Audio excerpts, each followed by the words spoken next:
존경하는 국민 여러분, 저는 오늘 비상계엄에 관한 입장을 밝히기 위해 이 자리에 섰습니다. 지금 야당은 비상계엄 선포가 내란죄에 해당한다며 광란의 칼춤을 추고 있습니다. 정말 그렇습니까? 과연 지금 대한민국에서 국정마비와 국헌문란을 벌이고 있는 세력이 누구입니까? 지난 2년 반 동안 거대 야당은 국민이 뽑은 대통령을 인정하지 않고 끌어내리기 위해 퇴진과 탄핵 선동을 멈추지 않았습니다. 대선 결과를 승복하지 않은 것입니다. 대선 이후부터 현재까지 무려 178회에 달하는 대통령 퇴진 탄핵 집회가 임기 초부터 열렸습니다. 대통령의 국정 운영을 마비시키기 위해 우리 정부 출범 이후부터 지금까지 수십 명의 정부 공직자 탄핵을 추진했습니다. 탄핵된 공직자들은 아무 잘못이 없어도 소추부터 판결 선고시까지 장기간 직무가 정지됩니다. 탄핵이 발의되고 소추가 이루어지기 전 많은 공직자들이 자진 사퇴하기도 하였습니다. 탄핵 남발로 국정을 마비시켜 온 것입니다. 장관, 방통위원장 등을 비롯하여 자신들의 비위를 조사한 감사원장과 검사들을 탄핵하고 판사들을 겁박하는 지경에 이르렀습니다. 자신들의 비위를 덮기 위한 방탄 탄핵이고 공직기관과 법질서를 완전히 무너뜨리는 것입니다. 뿐만 아니라 위헌적 특검 법안을 27번이나 발의하면서 정치 선동 공세를 가해왔습니다. 급기야는 범죄자가 스스로 자기에게 면죄부를 주는 셀프 방탄 입법까지 밀어붙이고 있습니다. 거대 야당이 지배하는 국회가 자유민주주의의 기반이 아니라 자유민주주의 헌정 질서를 파괴하는 괴물이 된 것입니다. 이것이 국정마비요, 국가 위기 상황이 아니면 무엇이란 말입니까? 이것뿐만이 아닙니다. 지금 거대 야당은 국가 안보와 사회 안전까지 위협하고 있습니다. 예를 들어 지난 6월 중국인 3명이 드론을 띄워 부산에 정박 중이던 미국 항공모함을 촬영하다 적발된 사건이 있었습니다. 이들의 스마트폰과 노트북에서는 최소 2년 이상 한국의 군사시설들을 촬영한 사진들이 발견됐습니다. 지난달 40일에는 40대 중국인이 드론으로 국정원을 촬영하다 붙잡혔습니다. 이 사람은 중국에서 입국하자마자 곧장 국정원으로 가서 이 같은 일을 벌인 것으로 확인됐습니다. 하지만 현행 법률로는 외국인의 간첩 행위를 간첩죄로 처벌할 길이 없습니다. 이러한 상황을 막기 위해 형법의 간첩죄 조항을 수정하려 하였지만 거대 야당이 완강히 가로막고 있습니다. 지난 정권 당시 국정원의 대공수사권을 박탈한 것도 모자라서 국가보안법 폐지도 시도하고 있습니다. 국가 안보를 위협하는 간첩을 잡지 말라는 것 아닙니까? 북한의 불법적인 핵무장과 미사일 위협 도발에도, GPS 교란과 오물 풍선에도, 민주노총 간첩 사건에도 거대 야당은 이에 동조할 뿐 아니라 오히려 북한 편을 들면서 이에 대응하기 위해 고군분투하는 정부를 흠집내기만 했습니다. 북한의 불법 핵 개발에 따른 UN 대북 제재도 먼저 풀어야 한다고 주장합니다.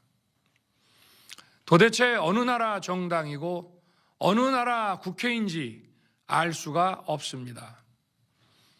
검찰과 경찰의 내년도 특경비, 특활비 예산은 아예 0원으로 깎았습니다. 금융 사기 사건, 사회적 약자 대상 범죄, 마약 수사 등 민생 침해 사건 수사, 그리고 대공 수사에 쓰이는 기묘한 예산입니다.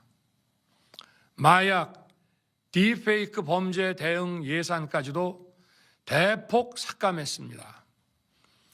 자신들을 향한 수사 방해를 넘어 마약 수사, 조폭 수사와 같은 민생사범 수사까지 가로막는 것입니다. 대한민국을 간첩 천국, 마약 소굴, 조폭 나라로 만들겠다는 것 아닙니까? 이런 사람들이야말로 나라를 망치려는 반국가 세력 아닙니까? 그래놓고 자신들의 특권을 유지하기 위한 국회 예산은 오히려 늘렸습니다. 경제도 위기 비상 상황입니다. 거대 야당은 대한민국의 성장 동력까지 꺼뜨리려고 하고 있습니다. 민주당이 삭감한 내년 예산 내역을 보면 잘 알 수 있습니다. 원전 생태계 지원 예산을 삭감하고 체코 원전 수출 지원 예산은 무려 90%를 깎아버렸습니다. 차세대 원전 개발 관련 예산은 거의 전액을 삭감했습니다. 기초과학연구, 양자, 반도체, 바이오 등 미래 성장 동력 예산도 대폭 삭감했습니다. 동해가스전 시추 예산, 이른바 대왕고래 사업 예산도 사실상 전액 삭감했습니다. 청년 일자리 지원 사업, 취약계층 아동 자산 형성 지원 사업, 아이들 돌봄 수당까지 손을 댔습니다. 산업 생태계 조성을 위한 혁신 성장 펀드, 강소기업 육성 예산도 삭감했습니다. 재해 대책 예비비는 무려 1조 원을 삭감하고 팬데믹 대비를 위한 백신 개발과 관련 R&D 예산도 깎았습니다.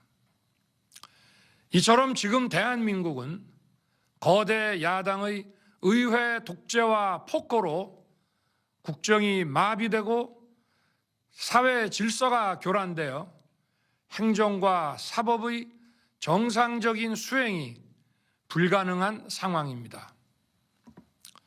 국민 여러분, 여기까지는 국민 여러분께서도 많이 아시고 계실 것입니다. 하지만 제가 비상계엄이라는 엄중한 결단을 내리기까지 그동안 직접 차마 밝히지 못했던 더 심각한 일들이 많이 있습니다. 작년 하반기 선거관리위원회를 비롯한 헌법기관들과 정부기관에 대해 북한의 해킹 공격이 있었습니다. 국가정보원이 이를 발견하고 정보 유출과 전산 시스템 안전성을 점검하고자 했습니다. 다른 모든 기관들은 자신들의 참관하에 국정원이 점검하는 것에 동의하여 시스템 점검이 진행되었습니다. 그러나 선거관리위원회는 헌법기관임을 내세우며 완강히 거부하였습니다. 그러다가 선관위의 대규모 채용 부정 사건이 터져 감사와 수사를 받게 되자 국정원의 점검을 받겠다고 한 발 물러섰습니다. 그렇지만 전체 시스템 장비의 아주 일부분만 점검에 응하였고 나머지는 불응했습니다. 시스템 장비 일부분만 점검했지만 상황은 심각했습니다. 국정원 직원이 해커로서 해킹을 시도하자 얼마든지 데이터 조작이 가능하였고 방화벽도 사실상 없는 것이나 마찬가지였습니다. 비밀번호도 아주 단순하여 1, 2, 3, 4, 5 같은 식이었습니다. 시스템 보안관리 회사도 아주 작은 규모의 전문성이 매우 부족한 회사였습니다. 저는 당시 대통령으로서 국정원의 보고를 받고 충격에 빠졌습니다. 민주주의의 핵심인 선거를 관리하는 전산 시스템이 이렇게 엉터리인데 어떻게 국민들이 선거 결과를 신뢰할 수 있겠습니까?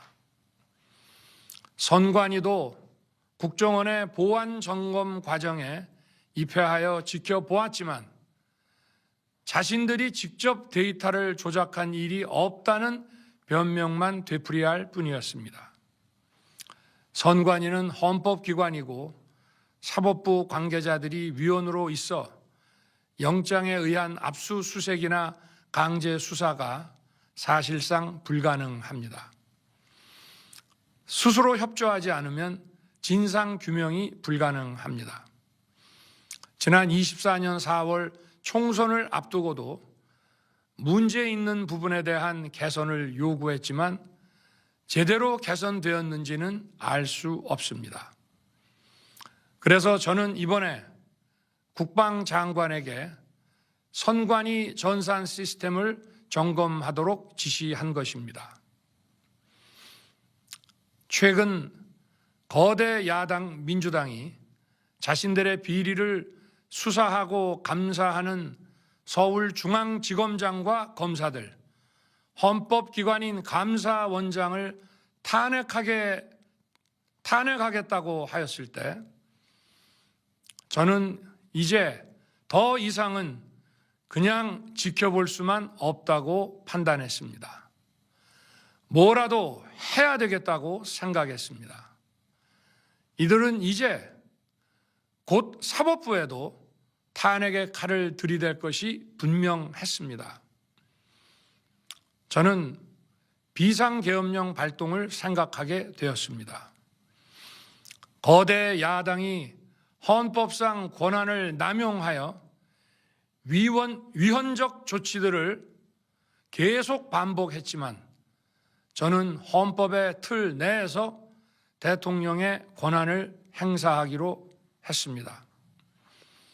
현재의 망국정 국정마비 상황을 사회 교란으로 인한 행정사법의 국가기능 붕괴 상태로 판단하여 계엄령을 발동하되 그 목적은 국민들에게 거대 야당의 반국가적 패악을 알려 이를 멈추도록 경고하는 것이었습니다.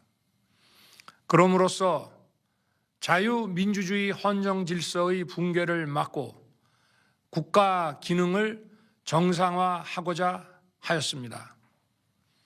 사실 12월 4일 계엄 해제 이후 민주당에서 감사원장과 서울중앙지검장 등에 대한 탄핵안을 보류하겠다고 발표하여 짧은 시간의 계엄을 통한 메시지가 일정 부분 효과가 있었다고 생각했습니다. 그러나 이틀 후 보류하겠다던 탄핵 소추를 그냥 해버렸습니다. 비상계엄의 명분을 없애겠다는 뜻이었습니다. 애당초 저는 국방장관에게 과거의 계엄과는 달리 계엄의 형식을 빌려 작금의 위기 상황을 국민들께 알리고 호소하는 비상조치를 하겠다고 했습니다. 그래서 질서 유지에 필요한 소수의 병력만 투입하고 실무장은 하지 말고 국회의 계엄 해제 의결이 있으면 바로 병력을 철수시킬 것이라고 했습니다. 실제로 국회의 계엄 해제 의결이 있자 국방부 청사에 있던 국방장관을 제 사무실로 오게 하여 즉각적인 병력 철수를 지시하였습니다. 제가 대통령으로서 발령한 이번 비상조치는 대한민국의 헌정 질서와 국헌을 망가뜨리려는 것이 아니라 국민들에게 망국의 위기 상황을 알려드려 헌정 질서와 국헌을 지키고 회복하기 위한 것입니다. 소규모이지만 병력을 국회에 투입한 이유도 거대 야당의 망국적 행태를 상징적으로 알리고 계엄 선포 방송을 본 국회 관계자와 시민들이 대거 몰릴 것을 대비하여 질서 유지를 하기 위한 것이지 국회를 해산시키거나 기능을 마비시키려는 것이 아님은 자명합니다. 300명 미만의 실무장하지 않은 병력으로 그 넓은 국회 공간을 상당 기간 장악할 수 없는 것입니다. 과거와 같은 계엄을 하려면 수만 명의 병력이 필요하고 광범위한 사전 논의와 준비가 필요하지만 저는 국방장관에게 계엄령 발령 담화 방송으로 국민들께 알린 이후에 병력을 이동시키라고 지시했습니다. 그래서 10시 30분 담화 방송을 하고 병력 투입도 11시 30분에서 12시 조금 넘어서 이루어졌으며 1시 조금 넘어 국회의 계엄 해제 결의가 있자 즉각 군 철수를 지시하였습니다. 결국 병력이 투입된 시간은 한두 시간 정도에 불과합니다. 만일 국회 기능을 마비시키려 했다면 평일이 아닌 주말을 기해서 계엄을 발동했을 것입니다. 국회 건물에 대한 단전 단수 조치부터 취했을 것이고 방송 송출도 제한했을 것입니다. 그러나 그 어느 것도 하지 않았습니다. 국회에서 정상적으로 심의가 이루어졌고 방송을 통해 온 국민이 국회 상황을 지켜보았습니다. 자유민주 헌정 질서를 회복하고 수호하기 위해 국민들께 망국적 상황을 호소하는 불가피한 비상조치를 했지만 사상자가 발생하지 않도록 안전사고 방지에 만전을 기하도록 하였고 사병이 아닌 부사관 이상 정예 병력만 이동시키도록 한 것입니다. 저는 이번 비상계엄을 준비하면서 오로지 국방장관하고만 논의하였고 대통령실과 내각 일부 인사에게 선포 직전 국무회의에서 알렸습니다. 각자의 담당 업무 관점에서 우려되는 반대 의견 개진도 많았습니다. 저는 국정 전반을 보는 대통령의 입장에서 현 상황에서 이런 조치가 불가피하다고 설명했습니다. 군 관계자들은 모두 대통령의 비상계엄 발표 이후 병력 이동 지시를 따른 것이니만큼 이들에게는 전혀 잘못이 없습니다. 그리고 분명히 말씀드리지만 저는 국회 관계자의 국회 출입을 막지 않도록 하였고, 그래서 국회의원과 엄청나게 많은 인파가 국회 마당과 본관, 본회의장으로 들어갔고 계엄 해제 안건 심의도 진행된 것입니다. 그런데도 어떻게든 내란죄를 만들어 대통령을 끌어내리기 위해 수많은 허위 선동을 만들어내고 있습니다.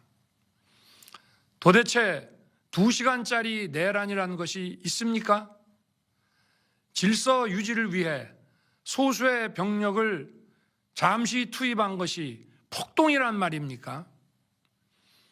거대 야당이 거짓 선동으로 탄핵을 서두르는 이유가 무엇이겠습니까? 단 하나입니다. 거대 야당 대표의 유죄 선고가 임박하자 대통령의 탄핵을 통해 이를 회피하고 조기 대선을 치르려는 것입니다. 국가 시스템을 무너뜨려서라도 자신의 범죄를 덮고 국정을 장악하려는 것입니다.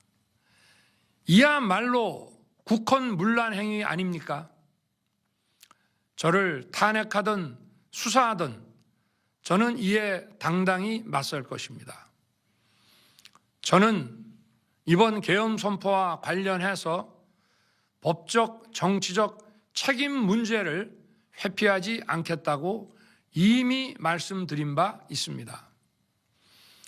저는 대통령 취임 이후 지금까지 단 한순간도 개인적인 인기나 대통령 임기, 자리 보존에 연연해 온 적이 없습니다.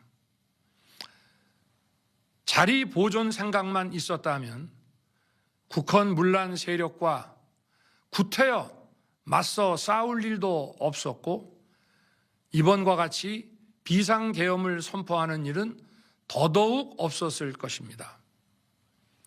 5년 임기 자리 지키기에만 매달려 국가와 국민을 외면할 수 없었습니다. 저를 뽑아주신 국민의 뜻을 저버릴 수 없었습니다. 하루가 멀다 하고 다수의 힘으로 입법 폭거를 일삼고 오로지 방탄에만 혈안되어 있는 거대 야당의 의회 독재에 맞서 대한민국의 자유민주주의와 헌정 질서를 지키려 했던 것입니다. 그 길밖에 없다고 판단해서 내린 대통령의 헌법적 결단이자 통치 행위가 어떻게 내란이 될 수 있습니까? 대통령의 비상계엄 선포권 행사는 사명권 행사, 외교권 행사와 같은 사법심사의 대상이 되지 않는 통치 행위입니다.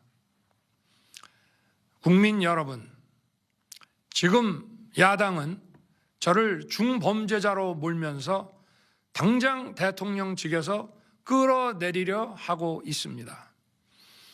만일 망국적 국헌문란 세력이 이 나라를 지배한다면 어떤 일이 벌어지겠습니까? 위헌적인 법률, 셀프 면죄부 법률, 경제 폭망 법률들이 국회를 무차별 통과해서 이 나라를 완전히 부술 것입니다. 원전 산업, 반도체 산업을 비롯한 미래 성장 동력은 고사될 것이고 중국산 태양광 시설들이 전국의 살림을 파괴할 것입니다. 우리 안보와 경제의 기반인 한미 동맹, 한미일 공조는 또다시 무너질 것입니다. 북한은 핵과 미사일을 고도화하여 우리의 삶을 더 심각하게 위협할 것입니다. 그러면 이 나라 대한민국의 미래가 어떻게 되겠습니까? 간첩이 활개치고 마약이 미래 세대를 망가뜨리고 조폭이 설치는 그런 나라가 되지 않겠습니까? 지금껏 국정 마비와 국헌 문란을 주도한 세력과 범죄자 집단이 국정을 장악하고 대한민국의 미래를 위협하는 일만큼은 어떤 일이 있어도 막아야 합니다. 저는 끝까지 싸울 것입니다. 국민 여러분, 국정 마비의 망국적 비상 상황에서 나라를 지키기 위해 국정을 정상화하기 위해 대통령의 법적 권한으로 행사한 비상계엄 조치는 대통령의 고도의 정치적 판단이고 오로지 국회의 해제 요구만으로 통제할 수 있는 것입니다. 이것이 사법부의 판례와 헌법학계의 다수 의견임을 많은 분들이 알고 있습니다. 저는 국회 해제 요구를 즉각 수용했습니다.